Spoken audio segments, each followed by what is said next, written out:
नमो विष्णुपदाय कृष्णपृष्ठाय भूतले श्रीमते भक्तिवेदांत स्वामिनिति नामिने।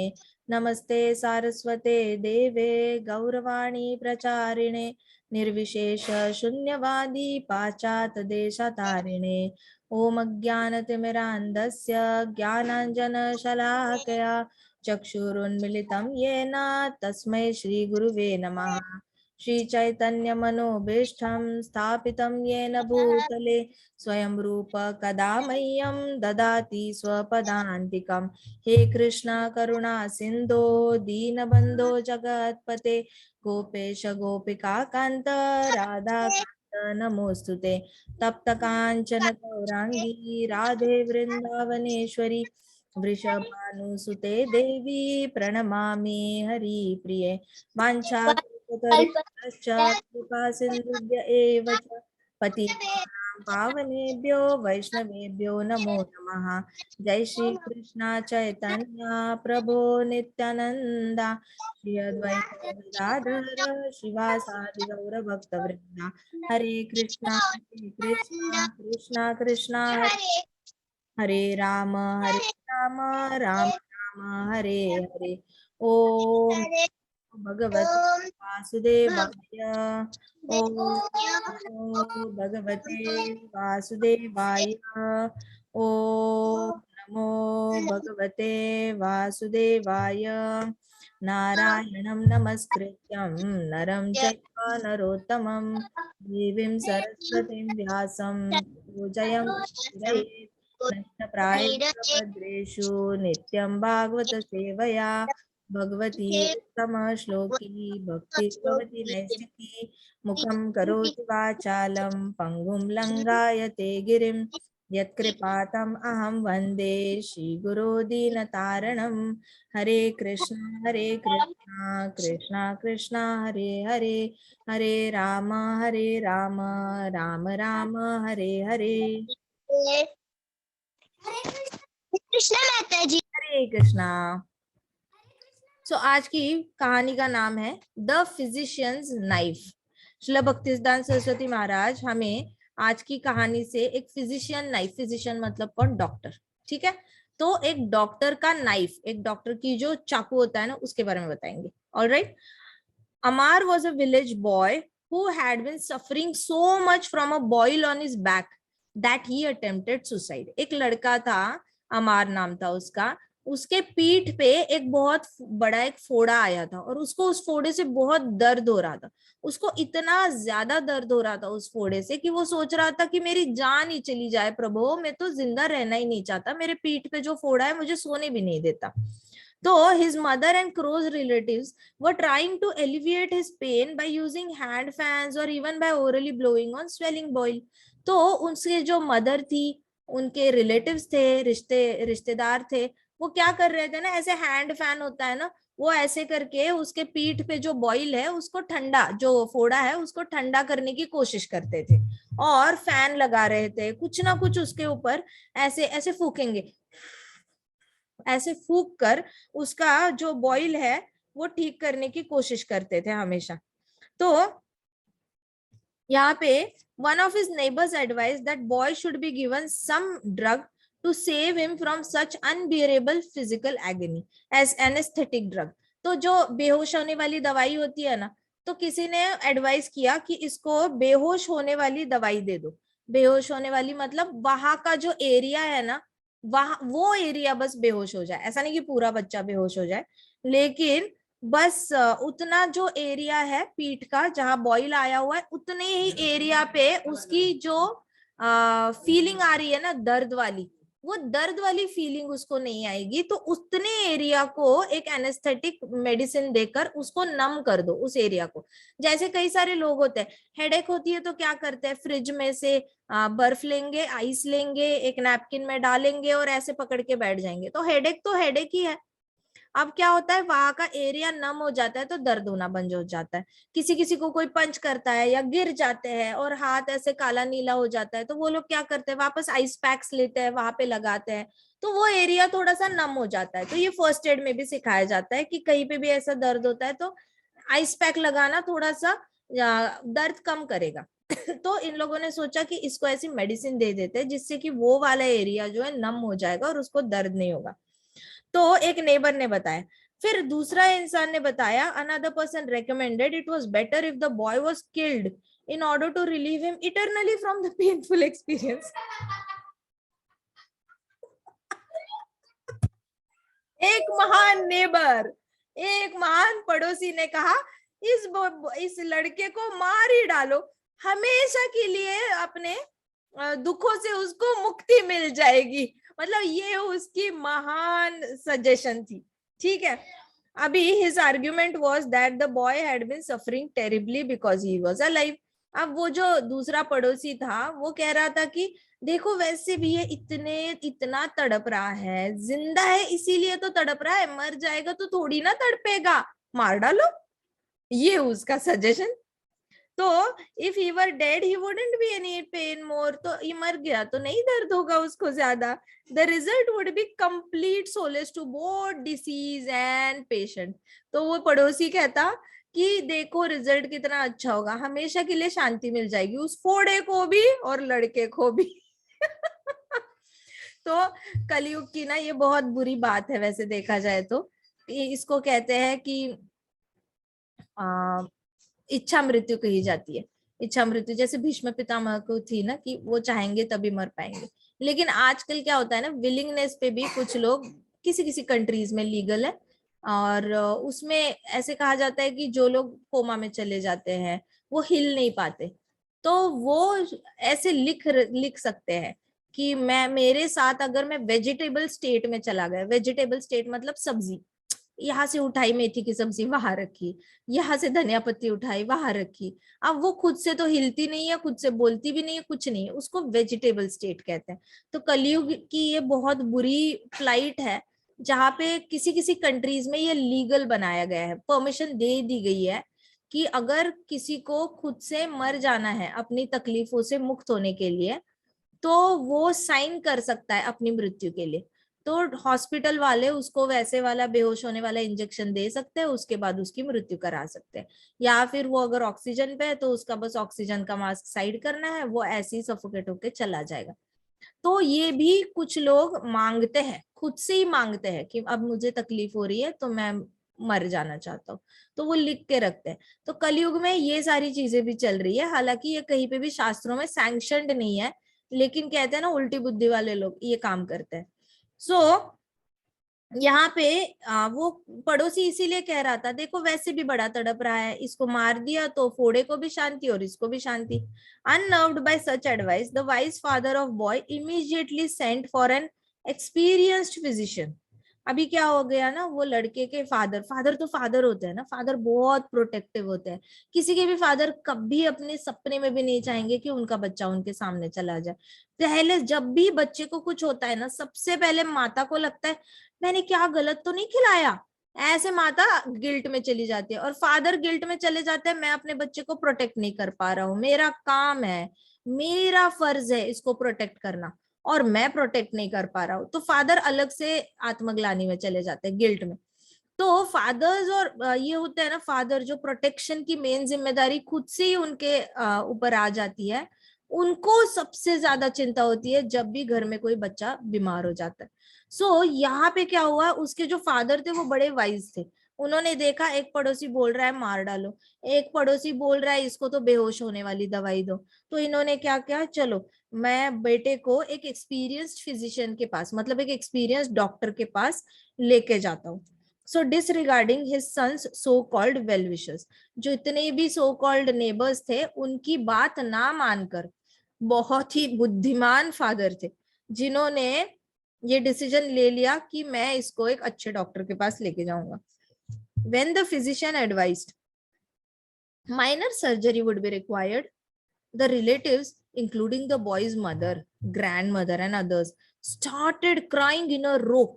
क्या हुआ, वो डॉक्टर ने बोला कि छोटी सी सर्जरी लगेगी, उसका ये फोड़ा काटना पड़ेगा। तो यहाँ पे वो अमार की मदर थी, यहाँ ग्रैंड मदर थी और थोड़े रिलेटिव्स थे।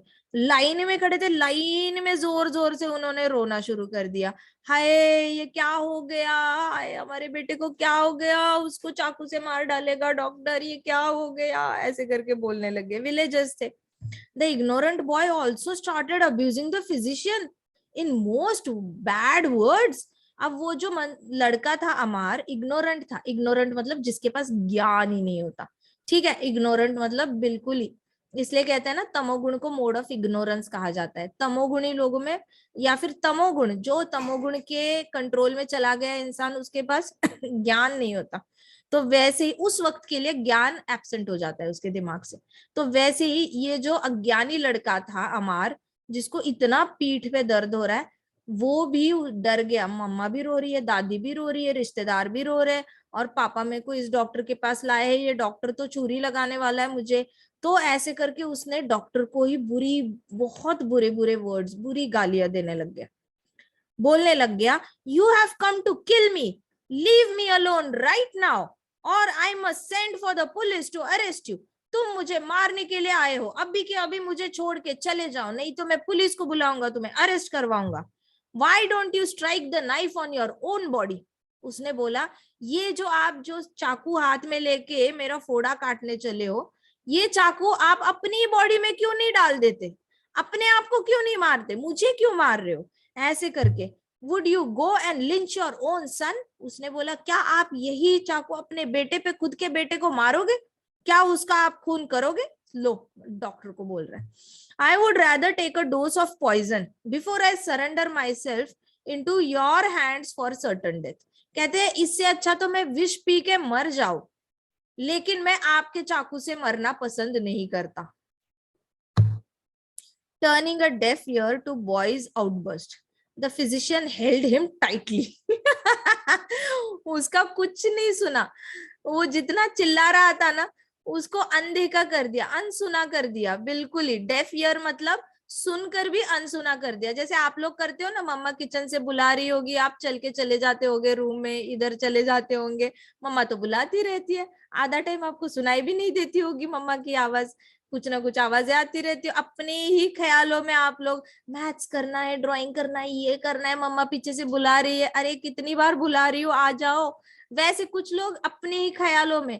तो वैसे डॉक्टर ने कॉन्शियसली, मतलब जानबूझ के अनसुना कर दिया, ठीक है। कुछ लोग तो गलती से अनसुना कर देते, डॉक्टर ने जानबूझ के अनसुना किया, उसका हाथ टाइटली पकड़ा, उसको प्रेस किया, और जल्दी से सर्जरी की। उसके पीठ पे जो बॉयल था ना, उसका जल्दी से ऐसे चाकू से ऐसे करके निकाल दिया, और उसको इतने दर्द से हमेशा के लिए मुक्त कर दिया। धीरे धीरे वो लड़का थोड़े दिनों बाद ठीक हो गया। अब भक्ति सिद्धांत सरस्वती महाराज ये स्टोरी बताते हैं, तो भक्ति सिद्धांत सरस्वती महाराज इसमें से हमें कुछ सिखाना भी चाहते हैं, ठीक है। देखते हैं क्या सिखाना चाहते हैं। पर्पोर्ट बाय भक्ति सिद्धांत सरस्वती महाराज की जय। Just like a real physician, quite often the real spiritual masters and saintly persons also dissect some of the knots in the obstinate mind of living entities by way of apparently distasteful injunctions and instructions varying on the degree of entanglement. तो जैसे एक doctor होते हैं ना, doctor decide करते हैं कि इसको छोटी सी गोली देनी है, इंजेक्शन देना है, सीधे सर्जरी करनी है, ऑपरेशन करना है। ये डॉक्टर सामने वाले की बीमारी कितनी इंटेंसिटी की है वो देखकर डॉक्टर्स डिसाइड करते हैं। वो उनके पास ज्ञान है, उनको पता है डॉक्टर्स को कैसे ट्रीट करना है किसी भी पेशेंट को।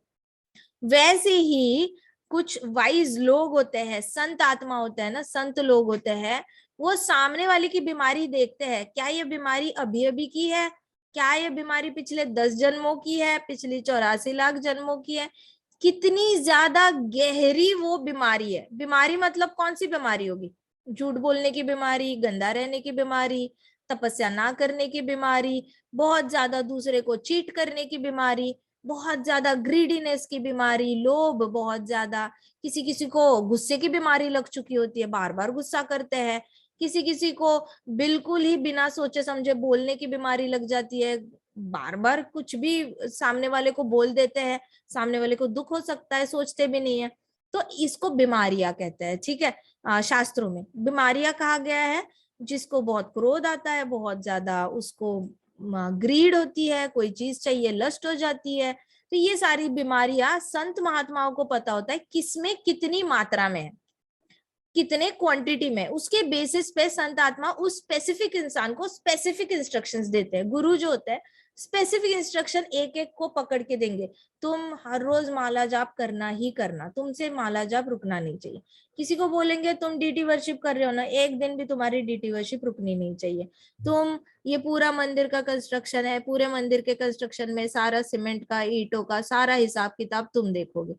तो जो आचार्य होते हैं, जो संत महात्मा होते हैं, उनको पता होता है किसके हृदय का शुद्धिकरण किस मेथड से करना है। अब जो दिन भर लगा पड़ा है अकाउंटिंग करने में, कितनी ईंटें कहाँ लगी मंदिर में, कितना सीमेंट कहाँ लगा, वो इनडायरेक्टली कृष्णा पे ही तो मेडिटेट कर रहा है, हाँ या ना? मंदिर के बारे में ही सोच रहा है, यस और नो? भक्तों के बारे में सोच रहा है, मंदिर अच्छा बन रहा है सोच रहा है, तो कृष्णा कॉन्शियस है। ऑलराइट। फिर आचार्य संत महात्मा किसी को बोलेंगे तुम्हारा पेंटिंग बहुत अच्छा है, ये दीवार पे हमें ऐसे बलराम जी चाहिए, वो दीवार पे हमें ऐसे कृष्ण चाहिए, वो दीवार पे हमें नंद बाबा चाहिए, यशोदा माई चाहिए और कृष्ण चाहिए। उसको भी दिन भर पेंटिंग के बारे में सोचने में, पहले वो पेपर पे ड्रॉ करेगा, फिर स्टेंसिल सबमिट करेगा, फिर कलर्स डिसाइड होंगे, फिर जाके वो दीवार पे पेंट होगा। तो उसको भी अच्छे से एंगेज करके रखते हैं। तो आचार्यों को, संत महात्माओं को पता होता है किसकी कितनी डेप्थ में, उसके अंदर कौन से अनर्थ है और वो कैसे निकालने हैं, किस मेथड से निकालने। तो ये आचार्य कैसे होते हैं? डॉक्टर्स की तरह होते हैं। उनको पता होता है किसको टैबलेट देनी है, किसको इंजेक्शन देना है, किसको प्रॉपर सर्जरी करनी है। किसी किसी पे ना गुरु बहुत ऐसे डांट के भी किसी से भक्ति करवाते हैं। तो suffering entity is hardly incline to agree with such injunctions. अब जिसको दर्द हो रहा होता है ना, वो किसी की बात मानना नहीं चाहता। जैसे आप किसी का अच्छा करने जाओ, अब मान लो किसी को, कोई आपके पास आता है और कहता है मुझे ना बड़ा दर्द होता है घर में मुझे मम्मी पापा बार बार डांटते रहते हैं, मुझे बिल्कुल भी हैप्पीनेस नहीं मिलती घर पे। और आप बोलोगे एक काम करना, आज घर पे जाके फॉर अ चेंज टाइम पे होमवर्क करके देखना, फॉर अ चेंज जाते ही जो भी मम्मा खाना देती है बिना कंप्लेन करके खा के देखना। आप ऐसा होमवर्क दोगे उसको, लेकिन वो जाके करेगा नहीं। उसको लगेगा ये कैसी बातें बता रहा है ये मेरा दोस्त, तू मेरा दोस्त है या मेरे पेरेंट्स का दोस्त है? दोस्त बोलेगा मैं तो दोस्त तुम्हारा ही हूँ, मैं तुम्हें पिटाई से और डांट से बचा रहा हूँ। नहीं नहीं, मुझे तो लग रहा है तुम मेरे पेरेंट्स की चमचेगिरी कर रहे हो, जो वो बोल रहे हैं वही करने को मुझे बोल रहे हो।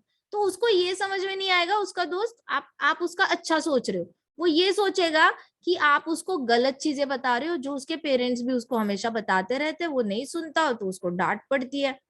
इस तरीके से कुछ लोग होते हैं, उनको समझ ही नहीं आती इंस्ट्रक्शंस, तो वो लोग सफर हो रहे होते हैं, दुख में होते हैं। जो दुख में होता है ना, उसको किसी की बात मानने में तकलीफ होती है, उसको पहले ही तकलीफ हो रही होती है, उसके ऊपर लास्ट थिंग उसे चाहिए कि कोई आके मुझे रेडीमेड सॉल्यूशन दे दे। उसको चाहिए तो होता है कोई बात करने वाला, लेकिन उसको चाहिए होता है मैं जाके बताऊं मुझे फोड़ा आया है, मुझे फोड़ा आया है, तुम भी रो मैं भी रोता हूँ, तुम भी रो मैं भी रोता हूँ। तो कुछ लोग इस कैटेगरी के होते हैं, मुझे फोड़ा आया है, मुझे फोड़ा आया है। फिर सामने वालों का ओले ओले ओले, नहीं रोते बेबी नहीं रोते, फोड़ा आया है, मुझे भी एक बार फोड़ा आया था, मुझे भी बहुत दर्द हुआ था, तब ना ऐसे ऐसे किया था, अच्छा मैं करके देखता हूँ, ओके ऐसे करेगा ठीक है। लेकिन वो ठीक नहीं होगा, वापस उसे मुझे फोड़ा आया है, मुझे फोड़ा आया है, मुझे फोड़ा है, रोता रहेगा।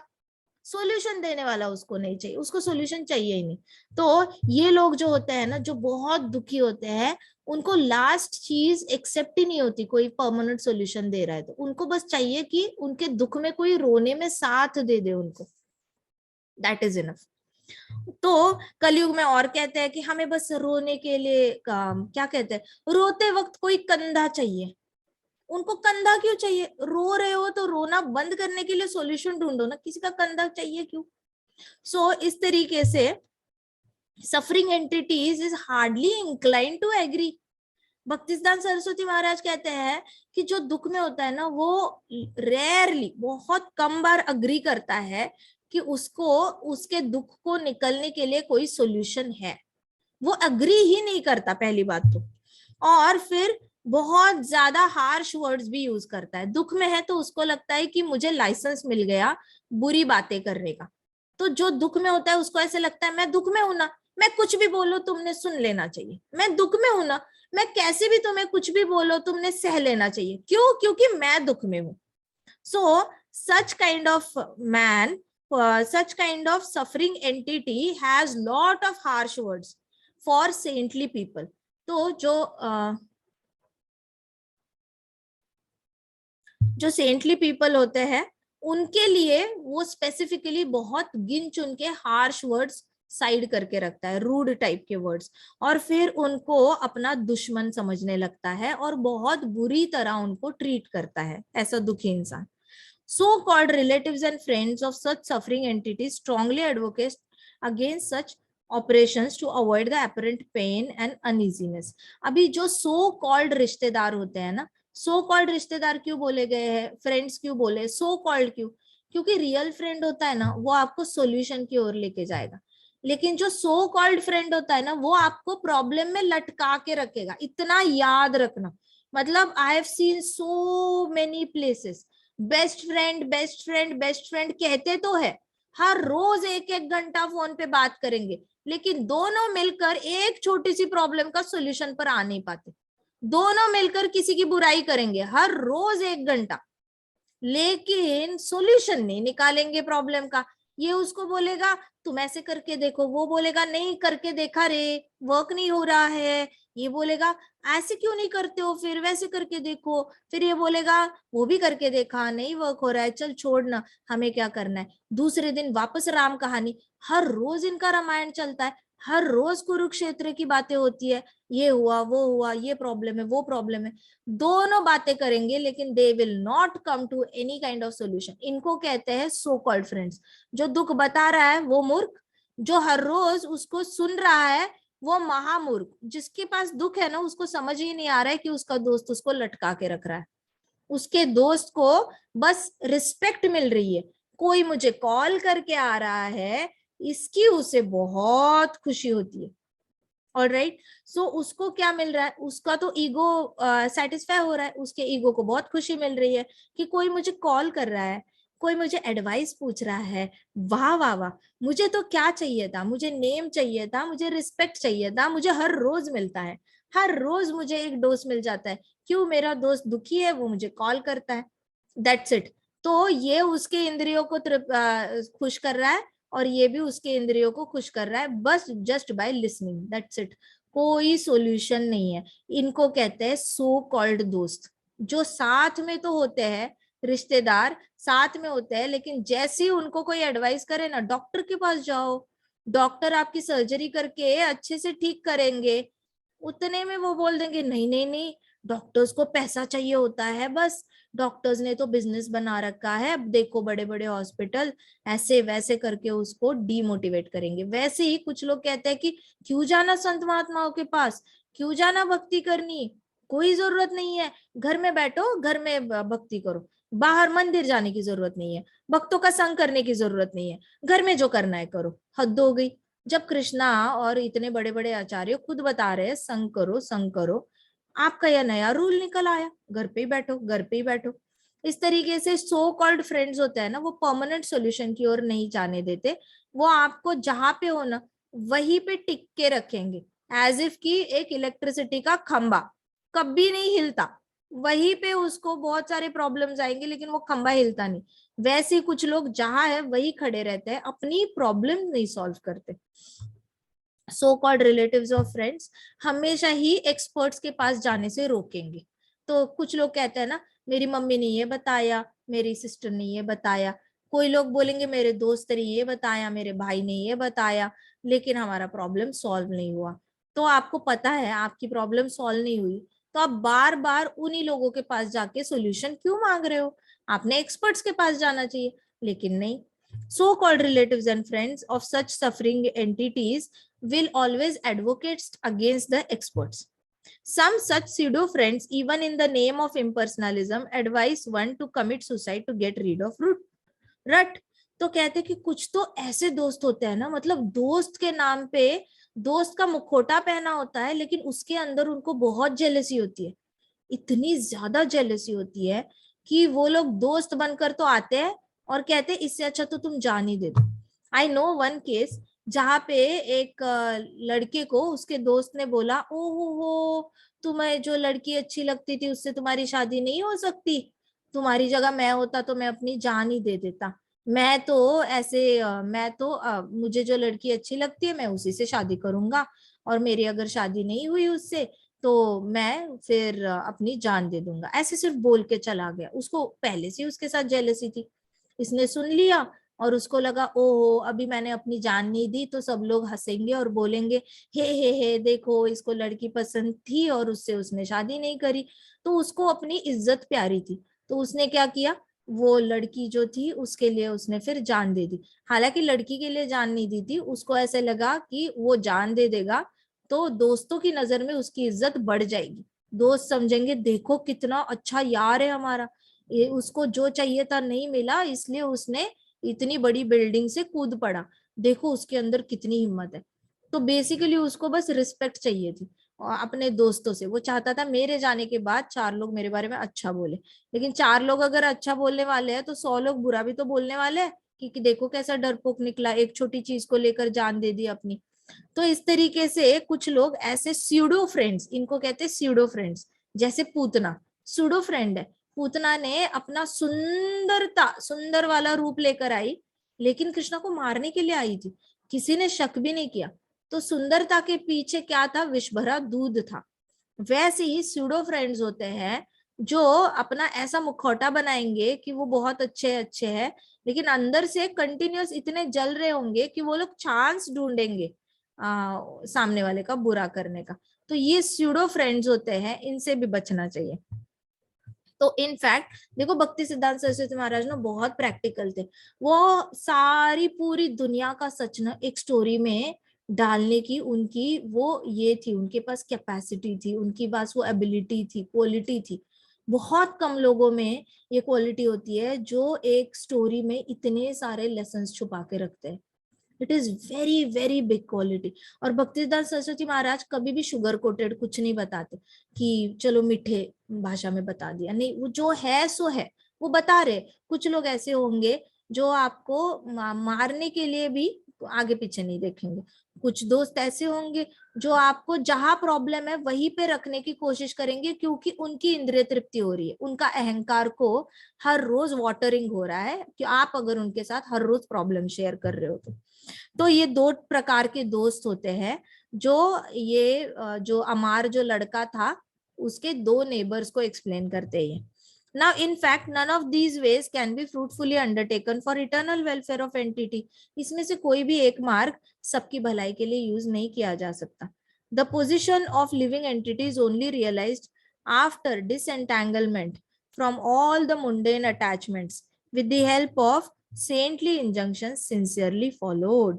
तो जो हमारी एक्चुअल स्थिति है, एक जीवात्मा का एक्चुअल पोजीशन क्या है, वो तभी हमें पता चलता है जब हम ऐसे सूडो फ्रेंड्स और so called friends, so called relatives, इनके चंगुल से बाहर निकलते हैं और सही गुरु को अप्रोच करते हैं, सही एक्सपर्ट को अप्रोच करते हैं, सही टीचर को अप्रोच करते हैं। तभी हम जो हमारी एक्चुअल पोजीशन है कि मैं कौन हूं उसका जवाब हमें मिलता है। नहीं तो ये लोग हमेशा कंफ्यूज करके रख देते हैं। सबको ऐसे लगता है कि उनके वेल विशर्स, उनकी मम्मा, उनके पापा, उनके सिस्टर, उनके ब्रदर, उनका बेस्ट फ्रेंड जो भी है वो उनके वेल विशर्स है। लेकिन अगर वेल विशर्स, अगर आपका अच्छा सोचने वाले लोग भी आपकी प्रॉब्लम सॉल्व नहीं कर पा रहे हैं ना, इसका मतलब द टाइम हैज कम कि आपने किसी एक्सपर्ट से मिलना चाहिए और अपनी प्रॉब्लम सॉल्व करनी चाहिए। प्रॉब्लम को प्रॉब्लम बना के नहीं रखना। ऐसे नहीं कि एक दिन मम्मा के पास गए, मम्मा फोड़ा आ रहा है, दूसरे दिन पापा फोड़ा दर्द कर रहा है, तीसरे दिन दीदी फोड़ा दर्द कर रहा है, चौथे दिन भैया फोड़ा दर्द कर रहा है, 5वें दिन दोस्त को सुनो में जो फोड़ा फोड़ा दर्द कर रहा है। ठीक है, पांच पांच लोगों को बता दिया, आप 6th डे किसको बताओगे, किसी और को बताओगे, फाइन। 6 दिनों में आपको कंक्लूजन मिल गया, किस कोई आपको सोल्यूशन नहीं दे पाया, सबने 6 अलग सोल्यूशन दिए, आपने ट्राई करे, अगला मान के चलो अगला हफ्ता आपने मम्मा ने जो बोला था वो सुन लिया, दूसरी बार पापा ने जो सुनना था फोड़ा कैसे ठीक करना है वो सुन लिया, तीसरे दिन दीदी की सुन ली, चौथे दिन भाई की सुन ली, पांचवें दिन दोस्त की सुन ली, छठे दिन और एक दोस्त की सुन ली। 1 वीक और दे दो, चलो अप्लाई करके ही देखो, मन की तसल्ली करके देखो, अगर कुछ वर्क हुआ बहुत अच्छी बात है। लेकिन आपका अगर ये वाला जो खेल खेल रहे हो ना, इसको फोड़ा आया है बताना, उसको फोड़ा आया है बताना, इसको ये वो है, और फिर भी आपकी प्रॉब्लम सॉल्व नहीं हो रही ना, time has come to approach the right people. तो एक्सपर्ट्स जैसे संत महात्मा हमें जन्म मृत्यु के चक्र से बाहर निकालने वाले, बार बार अगर हमें दुख हो रहे हैं, इससे संत महात्मा बाहर निकाल सकते हैं। अगर आपको बार बार हाथ फ्रैक्चर हो रहा है तो डेफिनेटली आपकी हड्डी का डॉक्टर होता है, वो हेल्प करेगा। बार बार दांत में दर्द हो रहा है, मंडे को भी हुआ, ट्यूसडे को भी हुआ, वेडनेसडे को भी हुआ, संडे तक हुआ, हर रोज हो रहा है, हर रोज कुछ ना कुछ कर रहे हो लेकिन दर्द नहीं हो रहा, आपको डेंटिस्ट के पास जाना ही पड़ेगा। ऑप्शन क्या है आपके पास? बार बार ऐसे दुखी विचार आ रहे हैं तो आपको एक्सपर्ट्स के पास जाना पड़ेगा जो आपको मन को ठीक करते हैं। इस तरीके से आपको टाइम लिमिट देनी चाहिए अपने आप को प्रॉब्लम सॉल्व करने के लिए, उसको खींचना नहीं चाहिए। खींचते हैं तो क्या होता है, संत महात्मा अच्छा देखने वाले लोगों को ये दुखी इंसान और दुखी कर देते हैं क्योंकि पूरे फ्रस्ट्रेट हो चुके होते हैं तब तक। So none of these ways can be really undertaken for eternal welfare, but the devotional service which is only way to eternal bliss and peace of mind. भक्ति सिद्धांत सरस्वती महाराज कहते हैं भक्ति ही ऐसा मार्ग है जो हमेशा हमेशा के लिए आपका मन को बहुत स्थिर कर सकती है और खुशी दे सकती है। ये सच है। अगर हड्डी टूटी है ना हाथ की, डॉक्टर के पास जाओ, हाथ की हड्डी ठीक करो, पीछे आ जाओ, वापस भक्ति करो, भक्त संग करो, नाम का स्मरण करो, भगवान का स्मरण करो, जाप करो, भगवत गीता भागवतम सुनो और अपनी कृष्ण में भक्ति। लेकिन हाथ टूटा हुआ है, डॉक्टर के पास नहीं जाना, ये वाला डिसीजन तो बिल्कुल ही गलत है। ठीक है, हम ऐसे ही कुछ ट्राई कर लेते हैं, ये गलत है। अगर किसी को बिल्कुल ही रात को नींद नहीं आ रही है तो टाइम है कि आपको जाना चाहिए कि आपके मन पे काम करता है उसके पास, और वो रिपेयर कर लेना चाहिए, बजाय इसके कि मैं भक्ति पे कंसंट्रेट करूंगा। भक्ति तो करनी ही करनी है, लेकिन हेल्दी होके भी तो भक्ति कर सकते हो ना। किसने कहा है बीमार पड़ के ही भक्ति करनी है? ऐसे तो है नहीं ना, हेल्दी लोग भी भक्ति करते हैं। भक्ति सिद्धांत सरस्वती महाराज कौन से बीमार थे जब भक्ति कर रहे थे? प्रभुपाद कौन से हमेशा बीमार थे पूरी लाइफ जब भक्ति कर रहे थे? ऐसे किसी ने भी आचार्य ने नहीं बोला है कि अपनी हेल्थ को खराब करके ही भक्ति हो सकती है, हेल्दी होके भी भक्ति हो सकती है। तो इतना याद रखना, मन को क्लेश हो रहा है, एक्सपर्ट्स के पास जाओ। लोग क्लेश दे रहे हैं आसपास के, एक्सपर्ट्स के पास जाओ, हेल्प लो। शरीर क्लेश दे रहा है, एक्सपर्ट्स के पास जाओ, हेल्प लो। लेकिन बुद्धिमान व्यक्ति, बिजनेस नहीं चल रहा है, एक्सपर्ट के पास जाके हेल्प लो। नौकरी में प्रमोशन नहीं हो रहा है, एक्सपर्ट के पास जाके हेल्प लो। जो चाहिए वैसे जैसे चाहिए, घर नहीं बांध पा रहे हो, एक्सपर्ट्स पे जाके हेल्प लो। हर जगह की हेल्प अवेलेबल है, लेकिन प्रॉब्लम को खींचना नहीं है। जो पीठ पे फोड़ा आया है ना, 100 लोगों को बता बता के रोना नहीं है, रोते नहीं रहना है, बस किसी प्रॉब्लम पे उसका सोल्यूशन निकालना है। अल्टीमेट सोल्यूशन भक्ति है। लेकिन शुरुआत में जब फोड़ा इतना ज्यादा दर्द कर रहा है ना, तब भक्ति करते वक्त भी गुस्सा गुस्सा गुस्सा गुस्सा गुस्सा होगा। तो सबसे पहले फिर गुस्से पे काम करो, फिर शांत हो जाओगे, फिर आकर शांति से भक्ति करो, प्रेम भक्ति करो। लेकिन भक्ति करने के लिए अपने आप को ठीक करो। तो भक्ति सिद्धांत सरस्वती महाराज बहुत ही अच्छी छोटी स्टोरी में हमें बहुत कुछ बता देते हैं और बहुत स्ट्रेट फॉरवर्ड बताते हैं कि अपने सो कॉल्ड फ्रेंड्स और सूडो फ्रेंड्स से दूर रहो। कोई भी फोड़ा, किसी भी तरीके के दुख हो सकते हैं, उसको सर्जरी मतलब एक फिजिशियन, एक्सपर्ट फिजिशियन से सर्जरी करके निकाल दो। वो फोड़े को वही के वही नहीं रखना है। इसलिए आप देखो, डिवोटीज हमेशा प्रॉब्लम पे काम करते हैं, डिवोटीज प्रॉब्लम कभी वैसे के वैसे नहीं रखते। ऑलराइट, ग्रंथराज श्रीमद् भागवतम की जय, श्रील प्रभुपाद की जय, जय श्री सुंदर की की श्री जय, बलराम बलराम की जय, वृंदावन वृंदावन धाम की जय, छोटे छोटे छोटे छोटे भक्तों की जय। हरे हरे कृष्णा कृष्णा कृष्णा हरे हरे, हरे राम राम राम हरे हरे। हरे कृष्णा संकीर्तन यज्ञ की जय। माता जी